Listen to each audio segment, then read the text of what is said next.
출애굽기 9장 13절로 35절 말씀 가지고 7번째 이적이라는 제목으로 함께 말씀의 은혜 나누도록 하겠습니다. 1945년 8월 초 히로시마에는 다음과 같은 내용의 경고문이 부러졌습니다. 1945년 8월 6일 히로시마에는 과거에 없었던 신형 폭탄이 투하됩니다. 이것이 떨어지기 전에 천황에게 항복하라고 권고하십시오. 만약 천황이 말을 듣지 않는다면 8월 6일이 되기 전에 히로시마에서 반경 50km 바깥으로 떨어진 곳으로 피난하시오. 물론 대본영 일본 군의 통수부지요. 그 대본영의 선전에 따라서 일본이 전쟁에 이기고 있는 줄 알았던 대다수의 히로시마 시민들은 이 경고문을 무시했고 결국 역사대로 1945년 8월 6일 투하된 원자폭탄에 30만 명이 3초 만에 폭사했습니다. 반면 이 경고문대로 피난한 극소수의 사람만이 살아남았습니다. 이러한 내용을 바탕으로 전도지가 제작이 되었습니다. 저도 어렸을 때 봤던 경험이 있는데요. 기억이 있는데요. 사진 보시면은 왼쪽에 나온 설명이 바로 지금 제가 읽어드렸던 말씀드렸던 그런 부분의 내용입니다. 하지만 제가 어제 자세히 좀 알아보니까 이 내용이 약간의 과장과 사실의 왜곡이 조금 있더라고요. 실제로 히로시마의 1945년 8월 6일 이 리틀보이라는 이 핵폭탄, 그리고 나가사키는 3일 뒤인 8월 9일 팬맨이라고 하는 핵폭탄이 인류 최초이자 최후로 사용되어졌습니다. 그리고 폭탄 투하 전후해서 한 26만 명에 달하는 시민들이, 무고한 시민들이 사망을 했습니다. 이미 승패가 기울어졌던 2차 대전 가운데 그렇게 많은 민간인을 희생해 가면서까지 원자폭탄, 핵폭탄을 사용해야 했는지에 대한 논쟁은 지금까지도 계속되고 있습니다. 그것을 그럴 수밖에 없었다라고 찬성하는 사람들은 실제로 일본이 그 핵폭탄을 투하하고 나서 바로 사인했다는 점을 얘기하고 있고, 또 일본이 전쟁을 시작한 전범이기 때문에 어쩔 수 없었다라는 논리고요. 반대쪽은 그래도 민간인이 26만 명이나 사망했다는 것은 학살이다라고 주장하고 있습니다. 이런 의견이 지금까지도 팽팽하게 맞서고 있다고 합니다. 그러는 가운데 지난 2016년 5월 27일 미 합중국 대통령으로는 최초로 오바마 대통령이 히로시마에 있는 그라운드 제로, 그러니까 그 리틀보이가 딱 떨어진 그 지점을 추모하는 그 공원에 방문했던 그런 사건이 있었습니다. 물론 이 백악관에서는 사과는 아니다라고 선 긋기를 분명히 했지요. 미국이 1945년 7월 말부터 8월 초까지 경고문을 여러 도시의 공습을 감행하면서 뿌린 것은 분명한 또 사실입니다. 이 경고문, 소위 삐라라고 하는데요. 삐라를 여러분 한번 사진 보시면요, 다음과 같은 삐라를 뿌렸습니다. 저 사진은 세 번째로 뿌린 3차 뿌린 이 삐라 봉투라고 하는데요. 저 빨간색 무서운 봉투 안에 또 다음과 같은 내용들을 적어놨다고 합니다. 일본말로 써 있는 내용인데요. 일본의 공습 대상 여러 도시를 이 경고문 앞장에는요, 그 도시들의 이름이 나열되어 있고요. 이 미국이 공격하는 적은 일본 국민이 아니고 바로 일본의 군부다라고 쓰면서 이 경고 및 설득을 했습니다. 우리가 이렇게 공습을 할 거니까 빨리 그 도시에서 가능하면 멀리 떠나라라는 그런 경고문을 보낸 것은 분명한 사실입니다. 단 핵폭탄에 대한 자세한 경고는 없었다고 합니다. 다만 핵폭탄을 투하하기 전에 트루먼 대통령이 1945년 일본 히로시마 원자폭탄 투하 전에 말로 항복하지 않으면 지구상에서 한 번도 보지 못한 형태로 공중에서 폐허의 비를 맞을 것이다 라고 구두로 경고한 것은 있다고 합니다. 이 사건을 정리하자면은 전단지에, 이 전도지에 나온 것처럼 직접 히로시마나 나가사키 도시에 핵폭탄을 투하할 거다라는 직접적인 경고는 없었습니다. 그러나 그 분명히 그 전에 여러 공습을 통하면서 이 공습에 대한 경고를 한 거는 분명합니다. 그리고 30만 명이라는 숫자는 아까 말씀드린 것처럼 핵폭탄이 떨어지고 한 번에 사망한 사망자의 숫자라기보다는 핵폭탄이 떨어지고 나서 몇 개월간에 걸쳐서 그 후에 이 합병증, 후유증으로 돌아가신 모든 분들까지 합친 숫자가 그 정도가 아닐까라고 생각을 합니다. 전도지 하나를 만들어도 이 사실 여부를 정확히 좀 살펴보고 만들어야지. 요즘 세상 사람들은 무섭지 않습니까? 뭐 조금만 틈만 있어도 우리의 기독교를 폄하하고 시비를 하기 때문에 조심스러운 것 같습니다. 분명한 사실은, 제가 오늘 집중하고 싶은 분명한 사실은 대공습 전에 분명한 경고문이 있었고 그 경고문을 믿고 피했다면 얼마든지 공습을 피할 수 있었다. 그럴 시간이 있었다라는 사실입니다. 이것이 오늘 본문과도 매우 유사한 부분이어서 제가 서론에 이 이야기를 나누고 있습니다. 여러분, 성경을 가만히 보면요, 하나님은 반드시 심판하시기 전에 경고를 하시는 것을 볼 수 있습니다. 그럼에도 불구하고 신기한 것은 인간이 그 하나님의 두려운 심판을 피하지 못하는 것을 봅니다. 과연 왜 사람들은 하나님의 심판을 피하지 못하는 것일까요? 그리고 왜 그 무서운 심판을 고스란히 몸으로 받을 수밖에 없는 것일까요? 오늘 본문을 보면서 이 부분에 대해서 함께 살펴보기를 원합니다. 본문은 애굽 재앙, 이집트 재앙의 7번째 재앙입니다. 완전한 숫자의 재앙이고, 그래서 그런지 이 성경에 나오는 재앙 중에서 가장 내용이 깁니다. 그리고 1, 2, 3, 4, 5, 6, 그 다음에 7, 8, 9로 나뉘어지는 세 덩어리, 세 군의 재앙 중에 마지막 세 번째 군, 첫 번째 재앙, 7번째 재앙인 것입니다. 그동안 재앙들이요, 물에서 시작했고요, 땅으로 옮겨갔고, 이제 6번째 재앙부터는 그 화덕에서 두 움큼의 재를 하늘에 날려서 그것이 독종이 됐습니다. 6번째부터는 이제 하늘로부터 재앙이 시작되고 있습니다. 오늘 본문 역시 하늘로부터 재앙이 시작됩니다. 이것은 하나님께서 물, 땅, 하늘 모든 것을 주관하시는 분임을 드러내는 것이 분명합니다. 특별히 이번 재앙은요, 바로의 마음에 내릴 것이다 라고 말씀하십니다. 이 성경을 보시는 분은 어디 바로의 마음이라는 것이 나오지? 라고 하실 것인데, 그런 점에서 우리 한국말 성경이 조금 약간 이 부분은 좀 아쉽습니다. 옛날 오히려 개역 성경, 우리가 지금 쓰는 건 개역 개정이라고 하는데, 옛날 개역 성경을 보면요, 이 14절에 이렇게 되어 있습니다. 내가 이번에는 모든 재앙을 내 마음과 내 신하와 내 백성에게 내려. 이 킹제임스 버전도 여기에 맞게 번역이 되어 있고요. 이 히브리어 원문, 히브리어 성경을 보면은 너의 마음, your very heart라고 하는 단어, 이게 해당하는 단어가 리베카라는 히브리어인데 그 단어가 분명히 들어가 있습니다.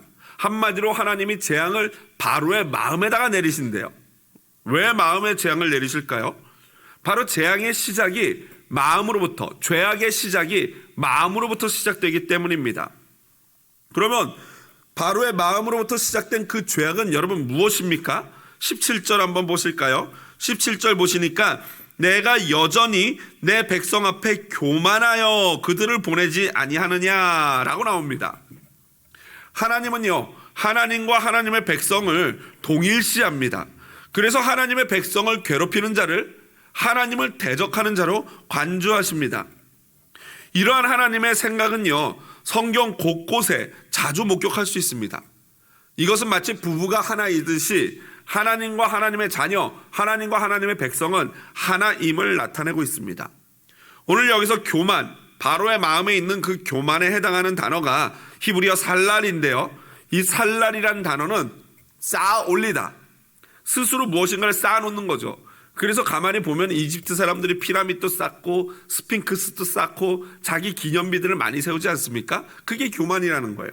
또 격찬하다, 자화자찬하는 겁니다. 스스로 셀프 칭찬이에요. 스스로 자기를 높이는 것, 자고하는 것, 그것이 바로 교만인 것입니다.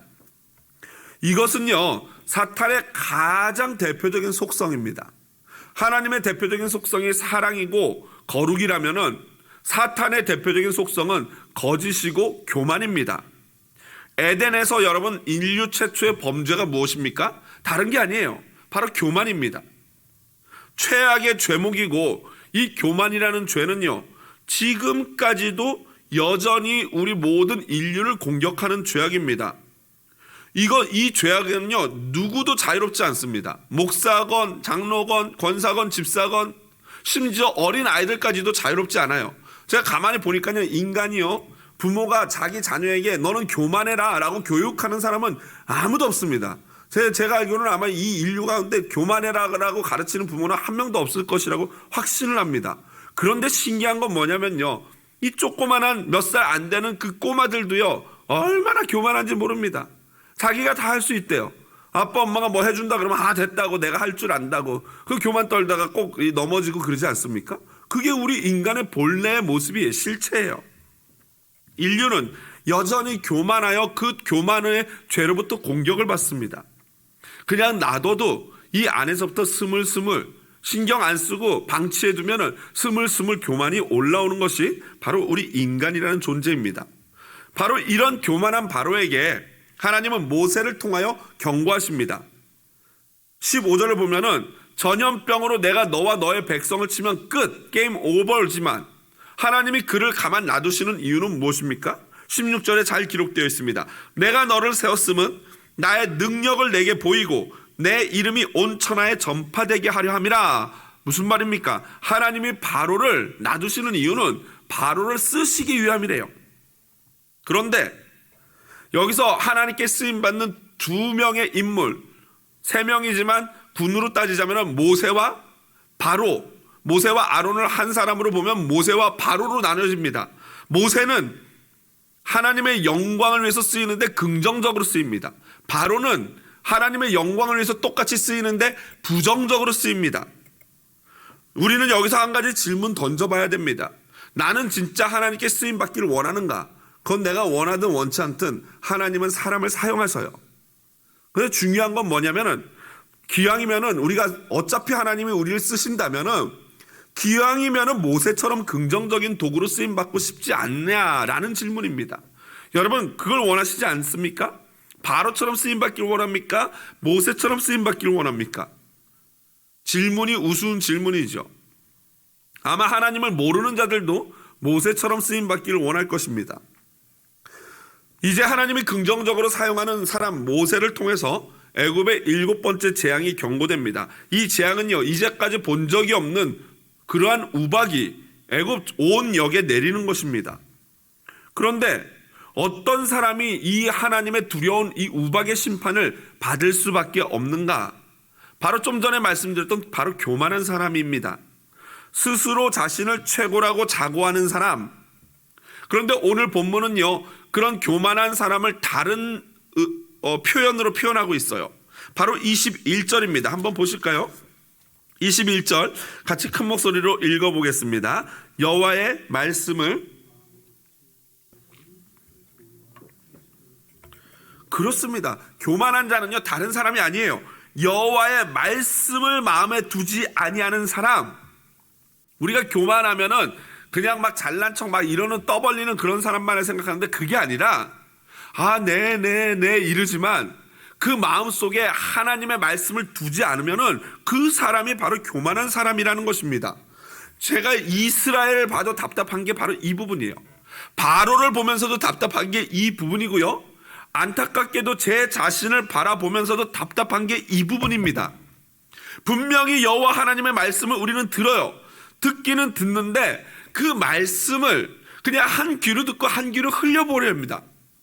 그 말씀을 들으면은 그 여호와의 말씀을 마음에 두는 것이 겸손한 것인데 그 말씀을 듣고 흘려버리면은 그게 바로 교만이라는 것입니다. 오늘 이 시대 사람들이 그렇습니다. 원래 인간이 그런 존재인 것 같습니다. 그래서 예수님이 신약에서 들을 귀 있는 자는 들어라 라고 말씀하신 거예요. 얼마나 답답하시면 귀를 내가 만들어 줬는데 그 귀를 모양으로 달고 다니지 말고 하나님의 말씀을 들었다면은 그 말씀을 마음에 담아두라라는 그런 의미로 외치셨던 것입니다. 여러분, 마치 이것은요, 세계 2차 대전 때 하늘에서 내려온 경고를 무시하여 결국에는 피폭의 피해를 입을 수밖에 없었던 사람들처럼 어리석은 모습입니다. 그런데 여러분 오늘 성경을 보면요, 이집트 내에서도 변화가 있었어요. 이것은 지난주 살펴봤던 6번째 재앙부터 스물스물 일어나기 시작한 변화인데요, 하나님이 이집트 사람들에게도 하루라는 시간을 주십니다. 그리고 이번에는요, 아예 들에서 피하라고까지 경고를 해주십니다. 친절하게 경고하십니다. 그리고 놀라운 것은 바로의 신하들 중에도 어떤 사람이 있어요. 20절에 보니까 바로의 신하 중에 여호와의 말씀을 두려워하는 자들은 그 종들과 가축을 집으로 피하여 들였다. 이제는 바로 궁 안에서도 바로의 통치가 영향력을 미치지 않는 자들이 나타나기 시작한 거예요. 무슨 말입니까? 바로보다도 하나님을 더 두려워하기 시작했다라는 것입니다. 바로 하나님의 말씀을 두려워한다라는 것은 결국 여호와 하나님을 경외한다라는 것입니다. 여호와 하나님을 경외하는 자가 두려운 하나님의 심판을 면할 수 있는 줄로 믿습니다. 결국 교만한 자, 여호와의 말씀을 마음에 두지 않는 자는요, 심판을 받습니다. 그러나 순종하는 자, 여호와의 말씀을 두려워하는 자는 구원을 받게 될 줄로 믿습니다. 이 우박 재앙의 두려움은요, 파괴력과 지속력입니다. 보통 여러분 우박이 내리면 얼마나 오랫동안 내립니까? 보통 우박은요, 그 특성상 굉장히 기습적이에요.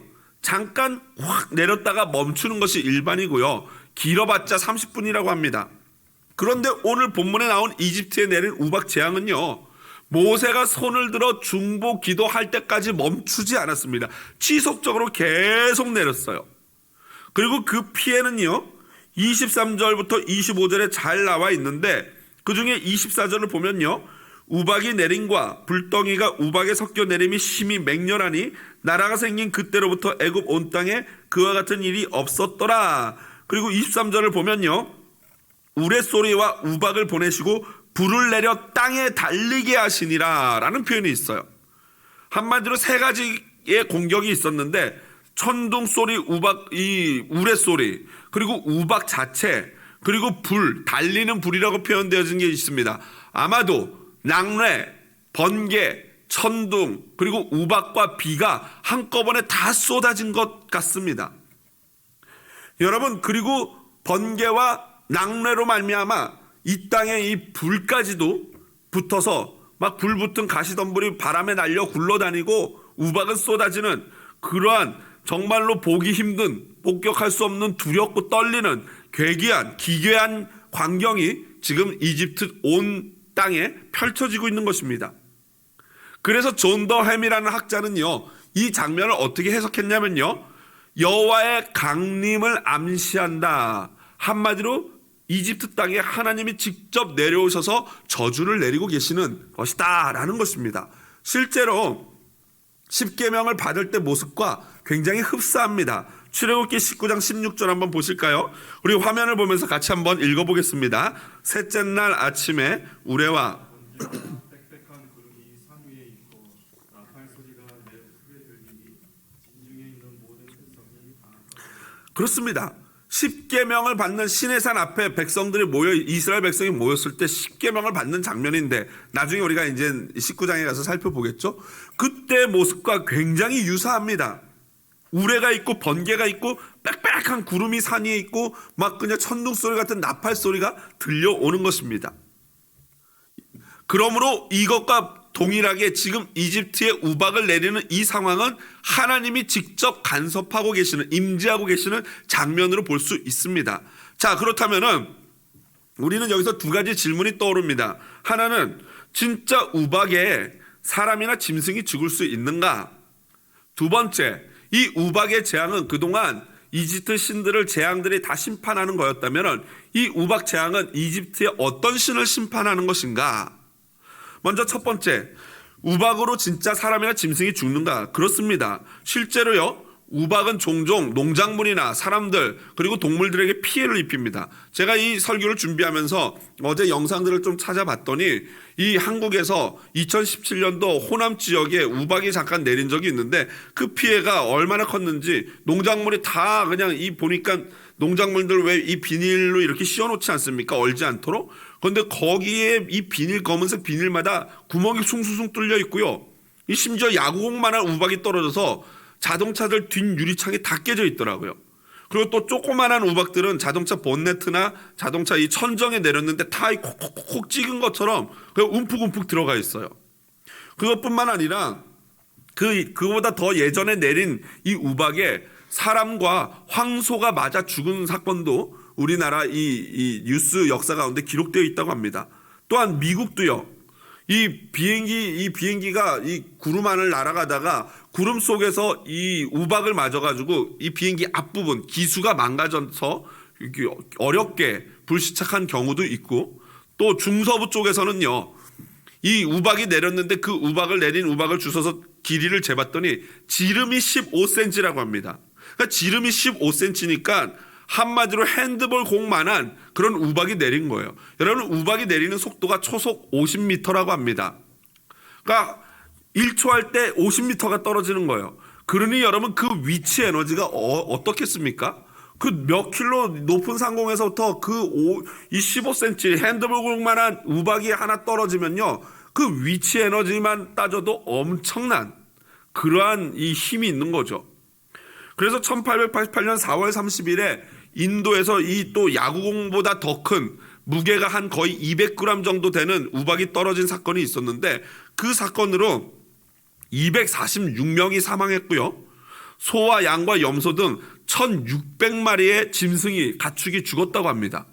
그러니 오늘 성경에 기록된 이런 사건은요, 충분히 이 역사 속에서 얼마든지 목격할 수 있는 자연재해 현상이었다라고 볼 수 있어요. 그뿐 아니라 성경의 또 다른 부분에도 이런 우박에 관련된 이야기가 나오는데요.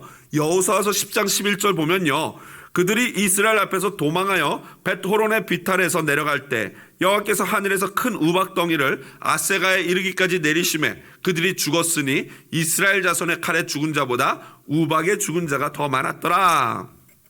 이 전쟁은요, 그 유명한 여호수아가 이 아모리 족속 연합군과 싸웠던 전투예요. 그 기드온 골짜기 전투 있지 않습니까? 해야 머물라, 아얄론 골짜기에 머물라라고 했을 때 그 명령을 따라 해가 멈췄다는 그 싸움입니다. 그런데 여호수아가 잘 싸워서 이긴 게 아니라 사실은 보니까 하나님이 큰 우박덩이를 내려가지고 그 아모리 족속들을 다 섬멸했던 것이죠. 그러므로 여러분, 이 우박에 관련된 이 사건은요, 얼마든지 자연 속에 일어나는 사건이고, 오늘 본문은 그 중에서 특별하게 그 파괴력과 그 지속성에 있어서 일반 자연재해의 우박과는 이 확연히 차이가 나는 하나님의 재앙과 하나님의 이적에 속하는 사건이었음을, 초자연적인 사건이었음을 알 수 있습니다. 자, 그렇다면은 이 우박 재앙은 이집트의 어떤 신들에 대한 심판인가? 하늘을 지키는 여신, 여태까지 제가 봤던 이 계속 하면서 이 말씀, 이 출애굽기 말씀 재앙을 나누면서 나왔던 그런 신들인데요. 하늘을 지키는 여신 누트, 기억나시죠? 한번 사진 볼까요? 저 옆에 이렇게 아치를 만들고 있는 여신, 몸에 별 문신이 있는 저게 바로 이 하늘을 지키는 누트라는 여신에 대한 상징입니다. 하늘을 이렇게, 왜 그때 고대 당시 사람들의 우주관이 하늘을 이렇게 돔으로 보지 않았습니까? 그 돔을 지키는 여신이 바로 누트라는 신인데, 이 하늘을 지키는 여신이 하늘을 못 지켰어요. 하나님으로부터 우박을 지킬 수가 없었어요.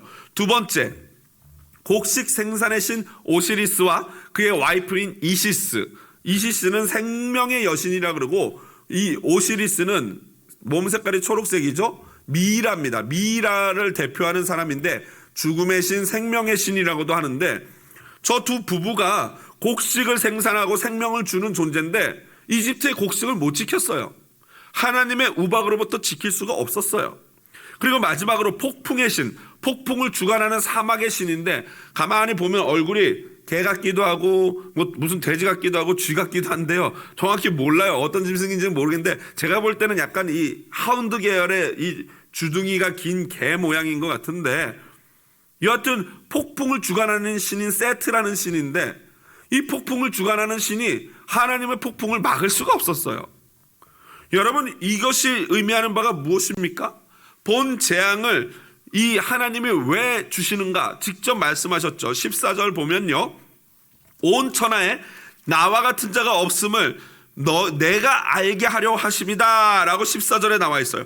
하나님이 재앙을 주시는 이유는 바로와 바로의 신하들이 하나님의 하나님 되심을 알게 하려고 주셨다라는 거예요. 여러분, 이 재앙의 결과는요 22절부터 26절에 잘 나와 있죠. 25절 보면은 우박이 애굽 온 땅에서 사람과 짐승을 막론하고 밭에 있는 모든 것을 쳤으며 우박이 또 밭의 모든 채소를 치고 들의 모든 나무를 꺾었으되 말할 수 없는 피해가 온 이집트 땅에 있었던 것입니다.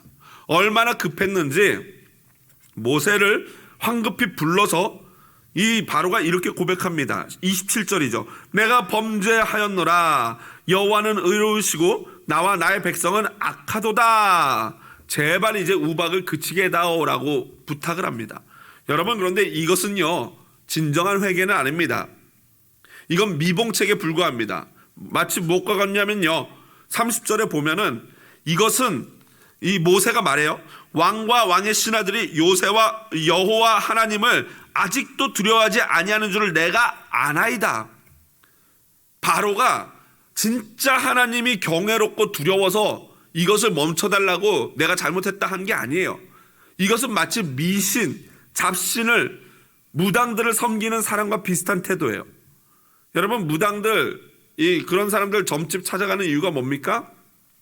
그 귀신을 좋아하고 귀신을 경배하려고 찾아가는 게 아니라 사람들이 그 귀신이나 그들이 내리는 그 재앙이 무서워가지고 소위 액땜하려고 그걸 어떻게 막아보려고 찾아가는 거 아니겠습니까? 비싼 돈 내고.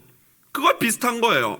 하나님을 두려워하고 하나님을 경외해서 모세를 부른 게 아니라 액땜하려고. 그래 내가 잘못했다. 일단 이것만 멈춰다오 라는 자세의 회개인 것입니다. 그러니 진정한 회개가 아니죠. 하지만 모세는 이미 바로가 어떤 마음인지도 알고 이후에 어떤 태도의 변화가 있을 건지도 알지만 하나님의 명령에 의해 기도합니다. 그러자 우박 재앙이 멈춥니다. 실로 이 모든 우박이 내리고 멈추게 한 것을 볼 때 이 모든 것이 여호와 하나님으로부터 비롯된 것임을 분명히 보여주는 사건인 것이죠. 지금 코로나 바이러스 이 사태로 온 세계가 이렇게 패닉 상태에 있는 상황에 저는 모세와 같이 쓰임받는 자가 많이 우리 기독교에서 나오기를 주님의 이름으로 축원을 드립니다. 저와 여러분, 우리 성도들이 기도함으로 모세처럼 쓰임받아 코로나 재앙이 멈출 수 있기를 간절히 바랍니다. 바로는요 모세의 예측대로, 하나님의 예측대로 행합니다. 34절을 보니까 다시 범죄하여 마음을 완악하게 하니 그와 그의 신하가 꼭 같더라. 여러분, 참으로 어리석지요?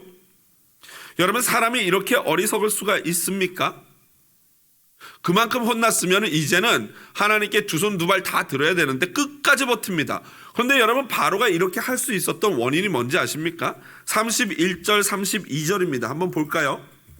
그때 보리는 이삭이 나왔고 삼은 꽃이 피었으므로 삼과 보리가 상하였으나 32절이 중요합니다. 그러나 밀과 쌀보리는 자라지 아니한 거로 상하지 아니하였더라. 아직 비빌 언덕이 남아 있었어요. 바로가 믿을 만한 구석이 있었어요. 이 사건으로, 이 기사로 여기 기록된 내용을 볼 때 이 애굽의 우박 재앙이 일어난 시기는 2월로 보입니다. 그 2월이 가장 이 딱 설명에 합당하거든요. 그러니까 하나님이 절묘하게 그때 딱 이 재앙을 내리신 거죠. 이 심판 중에도 긍휼을 베푸셨어요. 남겨놓으셨어요. 그런데 여러분, 이게 또 다른 바로에 대한 테스트예요. 여러분, 사람이요 비빌 언덕이 있으면요 끝까지 교만을 떱니다. 고집을 부려요. 바로가 그렇고 인간이 그렇고 제가 그렇습니다. 제가 미국에 처음 왔을 때 얼바인에 정착을 했었는데 같이 교제하면서 같이 지냈던 집사님 한 분이 저보다 훨씬 미국에 오래 되셨고 그분이 이제 본인의 경험을 얘기해 주는데 제가 이제 빨리 사역지가 구해줘야 되는데 그게 안 돼서 참 힘들어 했는데 그 집사님이 그러시는 거예요. 목사님, 하나님이 갖고 있는 거 다 없애시고 나니까 그때서야 역사하시더라고요. 이렇게 말씀하셨어요. 그래서 제가 굉장히 집사님은 그래도 나는 안 그랬으면 좋겠다라고 했는데 어땠겠습니까? 저 역시 가져온 모든 이 전세 빼온 그 돈 있는 모든 돈 다 다 없애고 나서야 그때서야 하나님의 에브리데이 교회 가게 하시고 최영주 목사님을 만나게 해 주시더라고요. 그러니까 비빌 게 아무것도 안 남으니까 더 하나님만 의지하게 되고 그때서야 역사를 하셨던 것입니다. 여러분, 여기서 질문 드립니다. 내게 남아있는 쌀과 보리가 무엇입니까? 밀이 무엇입니까? 내가 꽉 쥐고 그래도 이것만큼은 내가 믿을만 하지 라고 하는 그게 무엇입니까? 하나님은요, 그게 눈에 보이는 물질적인, 눈에 보이는 만져지는 것일 수도 있지만 그게 그 눈에 보여지지 않는 자존심이라든가 어떤 또 다른 심리적인 것, 정신적인 것, 내가 믿는 또 다른 구석, 이런 것들일 수 있어요. 그러나 그 모든 것을 하나님 앞에 겸손하게 내려놓을 때 비로소 우리는 심판을 면할 수가 있는 것입니다. 여러분, 내가 남몰래 의지하는 그것이 무엇입니까? 밀과 쌀 보리가 무엇입니까? 바로는요, 하나님을 결코 이길 수 없습니다. 빨리 주님 앞에 두 손 들고 기부어, 두 손 들고 내가 옵니다 라고 주님 앞에 나와야 합니다. 말씀을 마무리합니다. 정리해드립니다. 하나님의 심판을 피할 수 없는 자, 오늘 본문에 나온 것 두 가지입니다. 여호와의 말씀을 마음에 두지 않는 자, 곧 어떤 사람입니까? 여호와 하나님을 절대 두려워하지 않고 경외하지 않는 자예요. 두 번째, 아직 비빌 언덕이 있는 자, 아직 의지할 만한 것들이 내 손에 남아 있는 자는 하나님의 심판을 피할 수가 없어요. 그러나 반대로 이 놀라운 하나님의 심판 가운데, 그 가운데서도 기적을 체험하는 자, 고센 땅과 같은 기적을 체험하는 자가 누굴까요? 바로 여호와의 말씀을 두려워하는 자들이에요. 비록 바로의 신하들이고 애굽 땅에 거하는 자들이었지만 하나님의 말씀을 두려워한 신하들은 우박의 재앙을 피할 수 있었어요. 두 번째, 이스라엘 백성들, 곧 고센 땅에 거했던 하나님의 자녀들이야말로 하나님의 보호하심을 받았어요. 이것은 그들이 잘나서도 아니에요. 하나님의 주권적인 선택이었어요. 은혜로 말미암아 그들이 보호를 받았어요. 바로 저와 여러분처럼요. 이게 바로 고센 땅의 기적입니다. 여러분, 조지 플로이드 사건으로요, 온 나라가, 아니 전 세계가 지금 몸살을 앓고 있습니다. 그 시위대 폭도들이 지나간 자리를 보면요, 마치 우박과 번개와 천둥이 싹 훑고 지나간, 마치 애굽 땅이 저럴 것 같다라는 그런 생각이 들 정도예요. 그 가운데 각자 자신의 논리를 무장하여 자신들의 의견들을, 그럴듯한 주장들을 많은 사람들이 말하고 있어요. SNS를 통해서, 또는 좀 더 유명한 사람들은 이 공중파 방송을 통해서 나와서 자신들의 의견을, 이것이 잘못됐고 이게 문제고 이걸 고쳐야 된다라고 힘주어 주장을 합니다. 이쪽 얘기를 들으면요, 고개가 끄덕여져요. 진짜 맞는 것 같다. 정말 진짜 이 흑인들이 안 됐고 정말 이거는 고쳐야 될 것 같다. 사회 구조적인 문제가 있다. 맞지요? 또 반대쪽 얘기를 들으면 이 흑인들의 잘못된 모습을 보면 그것도 또 문제가 있어요. 그래서 저는 그걸 요즘 보면서 머리가 아플 지경이고, 왠지 모르겠는데 이 어르신들한테 죄송한데 이 나이가 이제 좀 이 50 가까이 돼서 그런지 몰라도 이걸 보면서 참 마음이 아프고 눈물이 그렇게 나요. 그런데 또 다른 의미의 눈물을 흘리면서 이 눈물을 씻어줄 영상을, 뉴스를 제가 접하게 됐습니다. 영상 보시고 제가 오늘 이 말씀을 마무리하도록 하겠습니다. 시위가 한창인 상황에서 이런 일도 있습니다. 한 10대 흑인 소년이 시위 현장을 밤새 청소한 일이 알려지면서 꼬리에 꼬리를 문 선행이 이어지고 있는 겁니다. 유요한 기자입니다. 현지 시간으로 지난달 말 미국 뉴욕 버펄로 거리에서도 인종차별 항의 시위가 한창이었습니다. 시위대가 지나가면 다음날 출근길에 나선 주민들은 깨진 유리 조각과 쓰레기 더미를 밟고 가야 할 상황이었습니다. 18세 흑인 소년 그웬 주니어는 TV 뉴스로 거리 모습을 봤습니다. I went, bought some trash bags, grabbed my broom and then my dustpan, and I just started here. It was just me by myself. So I just started riding up and down Bailey to see where everything was destroyed and stuff at so I can clean it up. 아무도 시키지 않았지만 새벽 2시부터 다음날 낮까지 자신이 사는 동네를 모두 10시간 동안 계속 청소했습니다. 날이 밝자 주민들은 구엔이 한 일을 알게 됐습니다. 그리고 마법처럼 선행이 이어졌습니다. 구엔이 자동차를 사고 싶어 한다는 걸 알게 된 한 주민은 자신의 스포츠카를 선물하기로 했습니다. This was a good way for me to get rid of it and know someone that Gibson is going to appreciate it, I think. 지역 보험사 대표는 해당 차량의 1년 보험료를 면제해주기로 결정했습니다. We need to get together our whole city and show people how, there's so many good people here. 지역 대학은 전액 장학금을 지급하겠다는 뜻을 밝혔습니다. It seems like this is like a movie. Just I literally stopped, pulled over, and then I started crying. So did my great aunt, and my little cousin did also. 올가을 대학 입학을 앞둔 구회는 더 이상 등록금 걱정을 하지 않아도 됩니다. JTBC 유효한입니다.